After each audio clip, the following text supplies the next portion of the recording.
जब हम primary school में थे तब फाइनल रिजल्ट्स के दिन हमेशा एक जिज्ञासा रहती थी, क्लास में फर्स्ट कौन आएगा। जब हाई स्कूल में गए 10वीं 12वीं के नजदीक तो ये जिज्ञासा बोर्ड की टॉप 10 रैंकिंग तक पहुंच गई। ये रैंकिंग आजकल बोर्ड एग्जाम से तो गायब है, लेकिन कोचिंग क्लास के विज्ञापन के जरिए कहीं ना कहीं दिखी जाती है। उस वक्त जो टॉप 10 में आता था उसके लिए मन में आदर जागता था और साथ में थोड़ी जेलसी भी। ये भी लगता था कि ये अनफेयर है, एक राज्य जैसे बड़े विस्तार में कोई परीक्षा कैसे हर बार अपनी कंसिस्टेंसी और न्यूट्रलिटी मेंटेन रख सकती है। यही सवाल 1986 में जर्मनी के एक साइंटिस्ट के मन में घूमता था और जब उसका जवाब उसको मिला तब उसने न सिर्फ अपना करियर बल्कि पूरी दुनिया के एजुकेशन का नक्शा एकदम से बदल के रख दिया। हम बात कर रहे हैं जर्मनी के एंड्रियास क्लेचर की, जो कि एक एजुकेशन प्रोफेसर का बेटा था। 80 के दशक में जर्मनी की शिक्षा बहुत मूल्यवान मानी जाती थी। हालांकि एंड्रियास के प्राइमरी ग्रेड्स उतने अच्छे नहीं थे, लेकिन हाई स्कूल में उन्हें शिक्षकों ने मैथ और साइंस पढ़ने के लिए काफी प्रोत्साहित किया। उस दौरान एक कंपटीशन में एंड्रियास ने जीपीएस की मदद से स्पीड नापने की मशीन बनाई, जीत हासिल की। यह तकनीक आज भी हमारे मोबाइल फोन्स पे यूज होती है। इस जीत के बदले में फिलिप्स मेडिकल सिस्टम्स ने एंड्रियास को जॉब ऑफर किया। ये वो कंपनी है जो एक्सरे से लेके सीटी स्कैन तक के डायग्नोसिस डिवाइसेस बनाती है।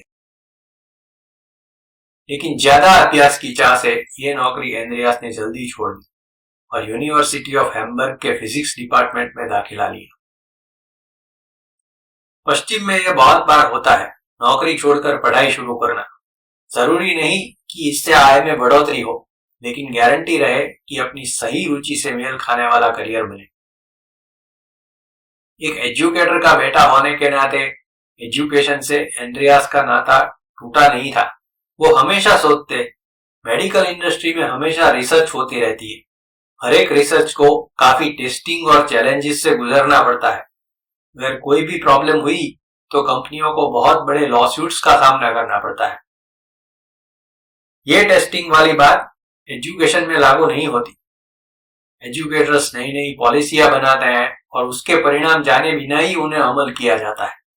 पढ़ाई के बाद परिणाम के रूप में स्टूडेंट को एक नंबर मिलता है, वो भी साल के अंत में, और वो नंबर उसे अपने पूरे करियर तक ढोना पड़ता है।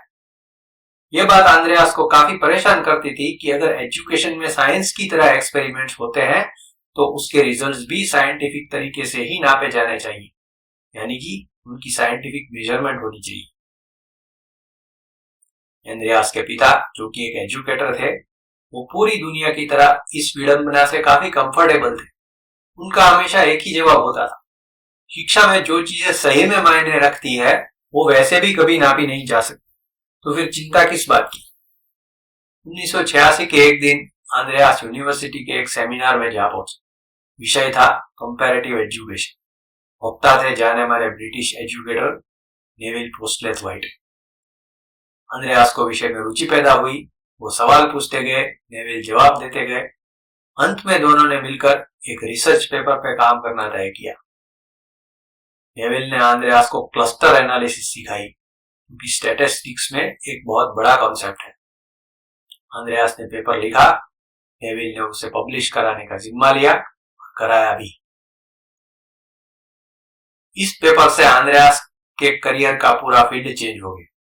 जब पूरी कहानी सुनेंगे तब लगेगा कि जब जब कोई अपनी रुचि की वजह से फील्ड बदलता है तब तब थोड़ी या ज्यादा, लेकिन दुनिया बदलती जरूर है। एंड्रियास को यूनिवर्सिटी ऑफ हैम्बर्ग छोड़ने के बाद जहां पे नौकरी मिली, उस संस्था का नाम था ओईसीडी, यानी organization for economic cooperation and development.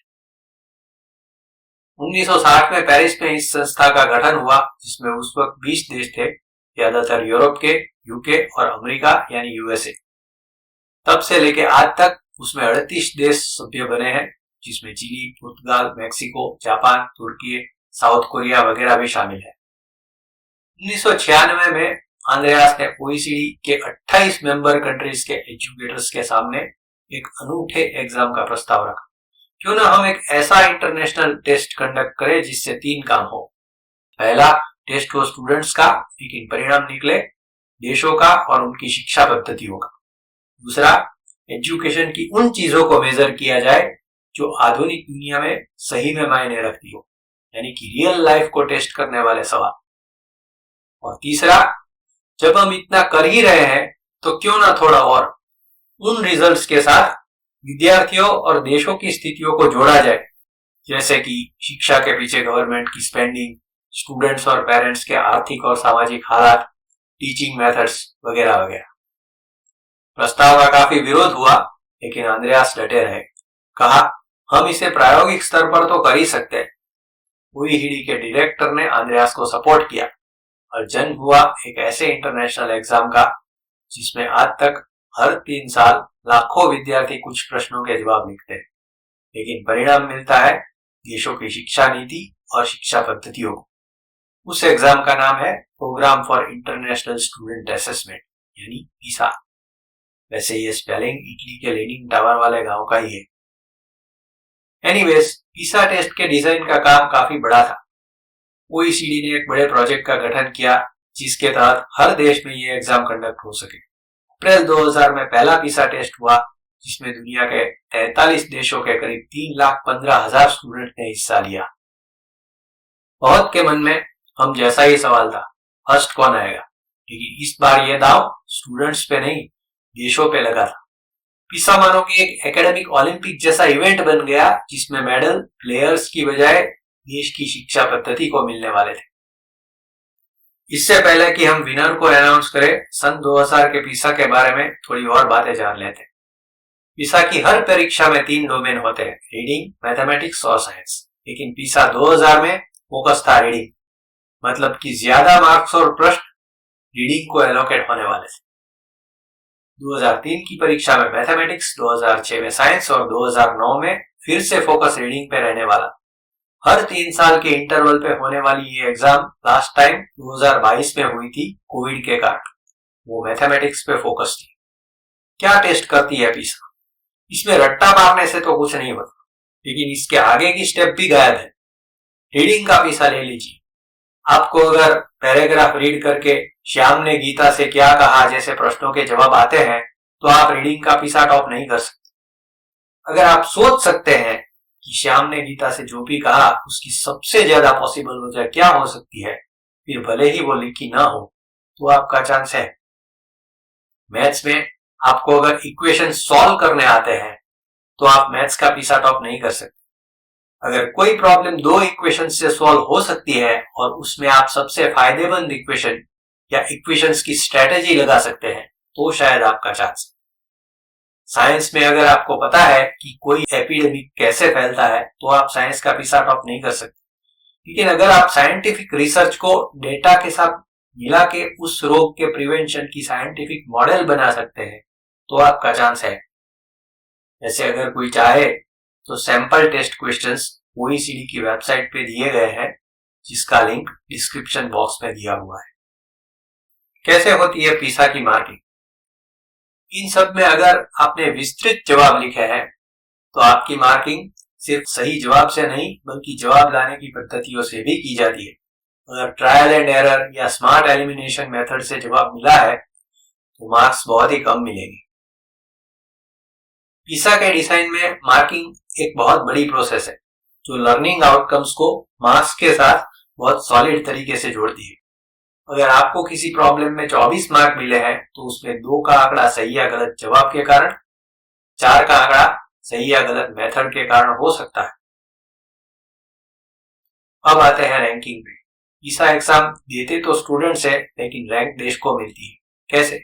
ये तो बहुत सिंपल सी प्रॉब्लम है। हर एक देश के सारे स्टूडेंट्स के मार्क्स मिलाओ, औसत निकालो और नंबर दे दो। वैसे ये सही भी है, लेकिन क्या इतना काफी है? एक बात सोचिए, अगर यही परीक्षा देशों के धन के बारे में होती, तो ये लॉजिक लागू हो सकता था। मान लीजिए 2 देशों की जनसंख्या 1000 है। एक देश में 1 अरबपति है और बाकी के 999 लोग रोज भूखे सोते हैं। दूसरे देश में 1000 लोगों के पास 10-10 लाख रुपए है। संपत्ति दोनों की समान है, एवरेज भी समान है। आज से 5 साल बाद किस देश का भविष्य ज्यादा सुनहरा होगा? कितना भी लॉजिक लगा ले, पहला देश कोई भी हिसाब से दूसरे देश की बराबरी नहीं कर सकता। पीसा की रैंकिंग में देशों के एवरेज के साथ ये हकीकत भी रिपोर्ट की जाती है ताकि टॉप रैंकिंग देश ज्यादा रैंकिंग पाके खुशी ना मनाए और देख पाए कि स्कूल्स के रिजल्ट्स में अगर बहुत ज्यादा डिफरेंस है तो वो क्यों है, कौन से स्कूल स्ट्रगल कर रहे हैं और कौन से स्कूल अच्छा कर रहे हैं। स्टैटिस्टिक्स की भाषा में ये चीज स्टैंडर्ड डेविएशन से पता चलती है, जो बताती है कि लोएस्ट स्कोर एवरेज से कितना कम है और हाईएस्ट स्कोर एवरेज से कितना ज्यादा। क्या इतनी ट्रांसपेरेंसी हमारे देश और दुनिया की सबसे कठिन एंट्रेंस एग्जाम्स में होती है? कभी उस पर भी बात करेंगे। अब आते हैं रिजल्ट्स पे। पीसा 2000 का रिजल्ट आया 4 दिसंबर 2001 को। ओईसीडी ने पेरिस में इसके लिए बहुत बड़ी प्रेस कॉन्फ्रेंस बुलाई। आंद्रेयास अपनी टीम के साथ परिणाम की पुस्तिका लेके खड़े थे। सबसे हॉट फेवरेट था उनका अपना देश जर्मनी, जो अपनी एजुकेशन व्यवस्था को दुनिया की बेस्ट व्यवस्था मानता। उधर यूएस और यूके अपने अपने नशे में थे। हम तो ज्यादा डाइवर्सिटी वाले ठहरे। अगर हमारा नंबर पहला ना भी हो लेकिन टॉप 5 में तो जरूर होगा। आंद्रेयास ने अनाउंस किया, पीसा 2000 में रीडिंग में सबसे पहले नंबर पर जो देश है वो ऐसा देश है जिसमें बच्चों के स्कोर पे किसी भी चीज का असर नहीं है, नहीं गरीबी का, नहीं इमिग्रेंट बैकग्राउंड का और नहीं शिक्षा के पीछे किए गए खर्चे का। उस देश का नाम है फिनलैंड। पूरे हॉल में सन्नाटा छा गया। बहुत से पत्रकार फिनलैंड का नाम तक नहीं बोल पाए। जर्मनी 22वें रैंक पे था। जर्मनी की शिक्षा समिति ने रिजल्ट्स के लिए कहा, ट्रेजेडी फॉर जर्मन एजुकेशन। अग्रणी जर्मन मैगजीन डेर स्पीगल की हेडलाइन थी, क्या जर्मन बच्चे स्टूपिड है? किसी ने टीचर्स को ब्लेम किया, किसी ने पेरेंट्स को, तो किसी ने वीडियो गेम्स को। ब्रिटेन, पुरानी दुनिया का सम्राट, 8वीं रैंकिंग पे था। दुनिया के सुपर पावर यूएस का तो हाल काफी बुरा था। रीडिंग में रैंकिंग थी 16, जो कि 41 देशों के बीच पाई गई थी। उन 41 देशों में शामिल थे पेरू, ब्राजील, इंडोनेशिया, थाईलैंड भी। ऑस्ट्रिया जैसा छोटा और गरीब देश अमेरिका से 5 नंबर आगे था और साउथ कोरिया था 7वें नंबर पे। यूएस के उस वक्त के शिक्षा मंत्री रोड पेज ने बड़ा दुख जताया। तत्कालीन प्रमुख जॉर्ज बुश ने no child left behind policy launch कर दी। इस एनसीएलबी पॉलिसी का भूत अमेरिकी एजुकेशन को आज भी किसी न किसी रूप से परेशान कर रहा है। उसके बारे में विस्तार से कभी और टाइम बात करेंगे। ताज्जुब उस बात का भी था कि फिनलैंड ने न सिर्फ हाईएस्ट स्कोरिंग की थी बल्कि सारे पीसा स्टूडेंट्स के बीच की बराबरी में भी दुनिया में 5वीं रैंक हासिल की थी। अगली 4 रैंकिंग वाले देश साउथ कोरिया, जापान, स्पेन और मेक्सिको परिणाम की बराबरी में तो अच्छे थे, लेकिन मार्क्स में उनकी रैंकिंग थी 6, 8, 19 और 28। इसका सीधा सीधा मतलब था कि फिनलैंड के ज्यादातर स्टूडेंट्स ने रीडिंग में वर्ल्ड में टॉप किया था और उसमें किसी फैक्टर ने कोई रोल प्ले नहीं किया, ना उनकी गरीबी ने, ना स्कूल के वातावरण ने और ना ही स्कूल के एरिया ने। शायद यही वो विद्या है जो धन से बंधी नहीं है और इसीलिए हमें सही अर्थ में मुक्ति दिलाती है। उधर फिनलैंड में कुछ और ही सीन था। किसी को विश्वास ही नहीं था कि उनके देश ने शिक्षा में पूरी दुनिया में टॉप किया है। उस दिन तक अगर कोई चीज फिनलैंड को अपनी राष्ट्रीयता पे गर्व कराती थी तो वो होती थी आइस हॉकी में स्वीडन से जीत। लेकिन शिक्षा की इस जीत ने फिनलैंड को वर्ल्ड के एक अलग ही प्लेटफॉर्म पे रख दिया। फिनलैंड की शिक्षा मंत्री ने जब जीत की फॉर्मल अनाउंसमेंट की तब अनजान पत्रकारों के सामने उनके होठ थरथरा रहे थे। ये फिनलैंड के लिए ठीक ऐसा क्षण था जो हमने 1983 में फील किया था, हमारी पहली क्रिकेट वर्ल्ड कप की जीत के दौरान। 2000 के पीसा के बाद बहुत से देशों ने फिनलैंड के एजुकेशन मॉडल को अपने देश में अपनाने की जद्दोजहद की। अमेरिका, ब्रिटेन, जर्मनी, लगभग सारे के सारे ओईसीडी देश। पीसा 2003 जो कि मैथ्स पे फोकस था, उसमें फिनलैंड ने दूसरी रैंक हासिल की। फर्स्ट रैंक मिली हांगकांग, चाइना को, जो कि एक देश कम और विकसित शहर ज्यादा था। इंटरेस्टिंग बात यह है कि जिस यूएस ने रीडिंग के पीसा में सन 2000 में 16वीं रैंक पाई थी, वो मैथ्स के पीसा में 28वीं रैंक पे लुढ़क चुका था।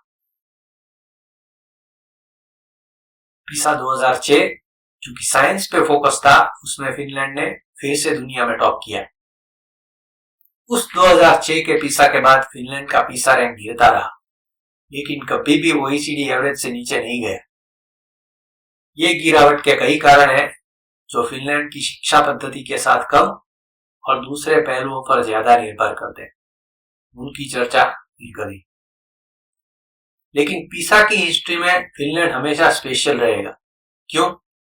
2000 से 2006 तक के जिन तीनों पीसा में फिनलैंड के बच्चों ने टॉप किया था, उनका स्वरूप पहले से कोई नहीं जान सकता था। ना कोई स्टडी गाइड, ना कोई पर्चा और ना ही कोई ट्यूशन, कोई टेक्स्ट बुक भी नहीं थी। मेरे ख्याल से इस जैसी सिर्फ एक ही परीक्षा हो सकती है, और वो है असली जिंदगी। वैसे फिनलैंड की शिक्षा में भी एक दिन ऐसा था जब नॉर्थ पोल का अंधेरा छाया हुआ था। शिक्षा की रोशनी की भूख ने फिनलैंड को उस मुकाम तक पहुंचाया जहां तक पहुंचने की उसने कभी कल्पना भी नहीं की। इस शिक्षा ने न सिर्फ फिनलैंड को एजुकेशन वर्ल्ड चैंपियन की प्रतिष्ठा दिलाई, बल्कि सोशल और इकोनॉमिक फ्रंट पर भी महासत्ताओं के बीचों बीच लाके खड़ा कर दिया। उसकी बातें करेंगे अगले वीडियो से। शिक्षा की उस रोशनी के लिए हम सदा गतिशील रहे, जिज्ञासा सदा बनी रहे। धन्यवाद। If you want to get regular videos about education, please like, share and subscribe to IndicLearn.